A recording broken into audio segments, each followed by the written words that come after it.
Syria condemns Morsi's statements as a flagrant interference in Syria's affairs. Our army forces clean Saif Aldawlah from terrorists and kill scores of them in Aleppo and its suburbs. President Putin warns that certain sides are extremists to serve their own interests in Syria.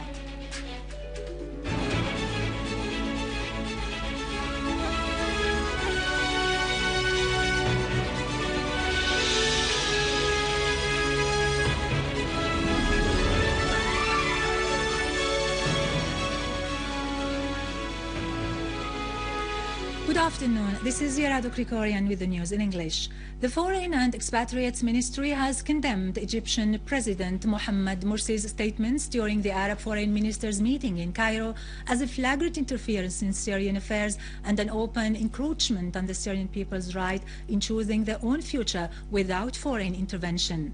The ministry said Morsi has reflected the views of a group that is detached from the mutual history of the Syrian and Egyptian peoples.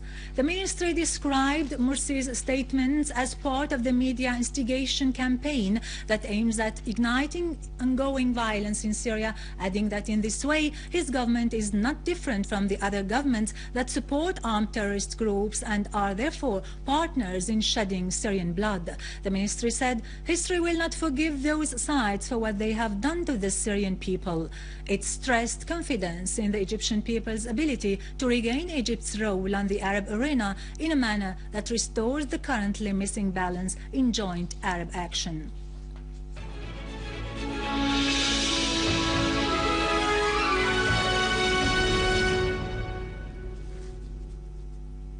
In reply to calls by local residents, competent authorities chased armed terrorist groups in Idlib suburbs.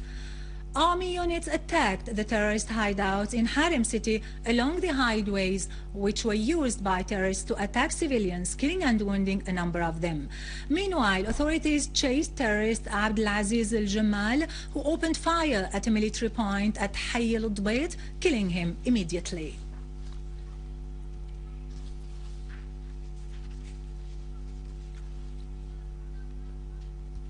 The authorities have intercepted a terrorist attempt to attack law enforcement troops in Al-Nizariya village in Homs suburbs, killing 3 terrorists and wounding 4 others.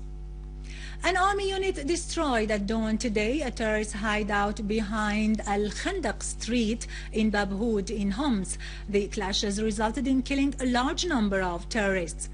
The authorities also intercepted armed terrorist groups who attacked at dawn today a law enforcement troops point at the entrance of Al Husn town, scoring direct hits among the terrorists.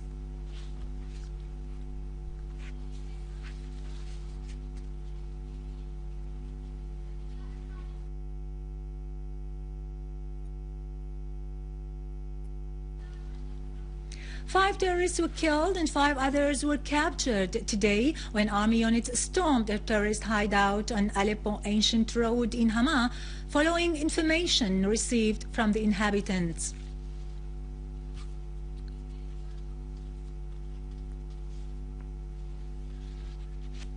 An army barricade in Al-Sheikh Said neighborhood in Aleppo has been assaulted by a booby-trapped car. After the blast, the barricade was attacked from 3 directions. Our army units bravely repelled the attack, killing scores of mercenary terrorists and destroying and crushing their equipment. No casualties have been reported among the army personnel. Meanwhile, rehabilitation works started in Mizar Street, Al-Molat neighborhood, Talayt Nahas and Al-Hariri Hospital in Saif Aldawlah district after cleaning them of armed terrorist groups. The armed forces also cleared Al-Sayyid Ali neighborhood and Suq Al-Hal in Aleppo from terrorists and restored their hideouts.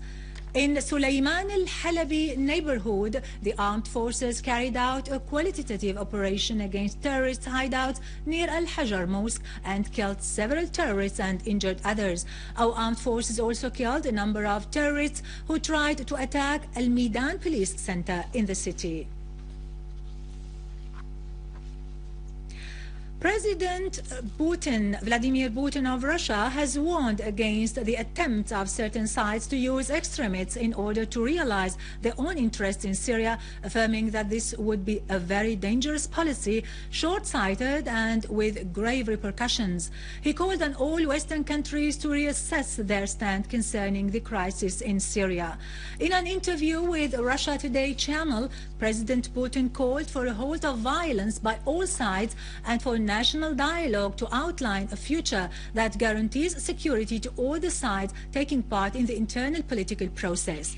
On Russia's stand towards Syria, Putin said, Russia had proposed a meeting on Syria in Geneva, which was attended by all sides, during which a roadmap was drawn for work that would bring about stability and calm to Syria and enable the country to move to a phase of development and construction, and all the participants had approved the decisions taken. He pointed out that the armed opposition has refused the Geneva decisions, and some Western countries who took part in the meeting turned their back on the Geneva statement.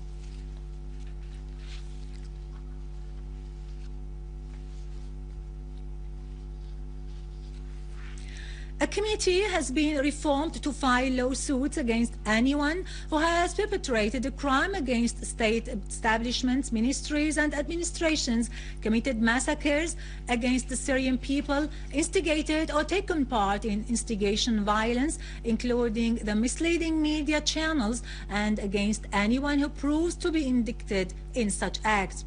The committee is to start work immediately. The dates of its meetings for accomplishing its work are to be seen as soon as possible under the supervision of head of the Bar Association in the Syrian Arab Republic, Mr. Nizar Saif.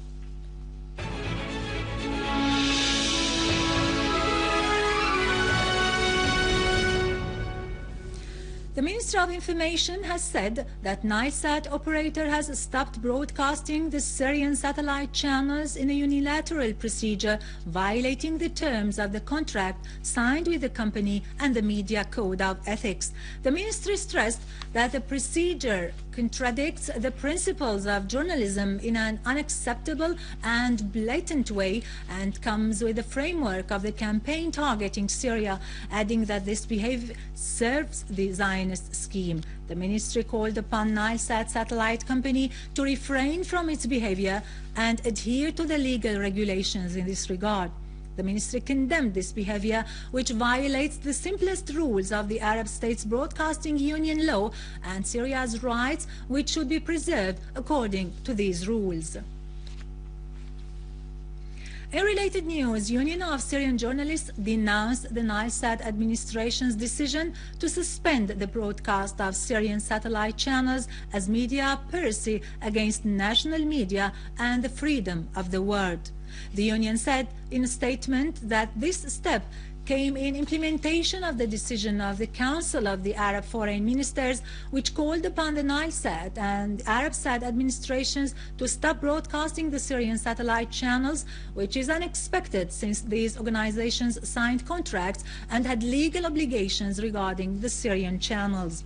The statement added that the union addressed all Arab journalist unions and the International Federation of Journalists to condemn this move and to call upon the administration of Nilesat to refrain from their decision in accordance with the minimum level of moral principles and international conventions, particularly the UN Charter and the freedom of opinion and expression.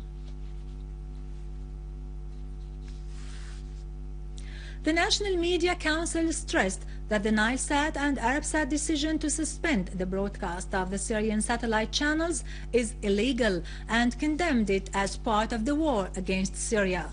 The Council considered these procedures as completion of criminal acts that targeted the Syrian media institutions and the journalists, stressing that such terrorist acts aimed at silencing the voice of the Syrian media, which presented to the local and international public opinion the reality of what is taking place on the ground, exposing the campaign of lies and fabrications led by Arab and Western media. The Council added that it reserved its right to take necessary legal procedures to prosecute the two companies and all media outlets that violate rules of the journalist work. It added that all attempts targeting the Syrian media will fail as it belongs to the Syrian people and convey the reality, stressing that the national media will preserve its professionalism to expose the fabrications of other media.